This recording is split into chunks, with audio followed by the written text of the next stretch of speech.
আমরা কোথাও ঘুরতে গেলে আমাদের ঘোরার শেষ পর্ব নিউ মার্কেটে এসে সমাপ্তি হবে না, সেটা আজ অবধিও হয়নি।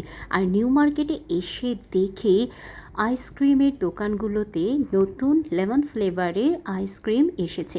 আর আমরা দুই বন্ধু মোটেও দেরি করিনি, সাথে সাথে লেমন ফ্লেভারের দুটো আইসক্রিম অর্ডার করে দিয়েছি।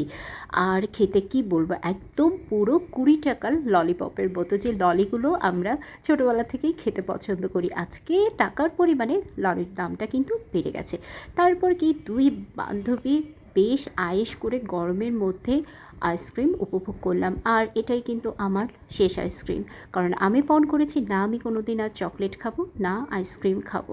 বলতে পারছি না, আইসক্রিমটা মাঝে সাঝে হলেও হতে পারে, তবে চকলেটকে পুরোপুরিভাবে আমি টাটা বাই বাই করে দিয়েছি। আর এটা ছিল রিফিল সিস্টেম। আমার বন্ধু নিয়েছিল হচ্ছে বাটারস্কচ, কিন্তু আমার বরাবরই এই ব্লুবেরিটা খুবই পছন্দের, সেই জন্য লেমনের পরে আমি ব্লুবেরিটা নিয়ে নিয়েছি। আর এই দুর্দান্ত সুন্দর সময়টাকে একান্তভাবে নিজেদের মতো করে উপভোগ করেছিলাম। এই ছিল আমাদের সেদিনের ঘোরাঘুরির শেষ পর্ব। তো সবাই ভালো থেকো, সুস্থ থাকো, হাসি খুশিতে থাকো, আর দেখা হচ্ছে খুব শিগগিরই তোমাদের সাথে নতুন ভিডিওতে। ততদিন পর্যন্ত টাটা।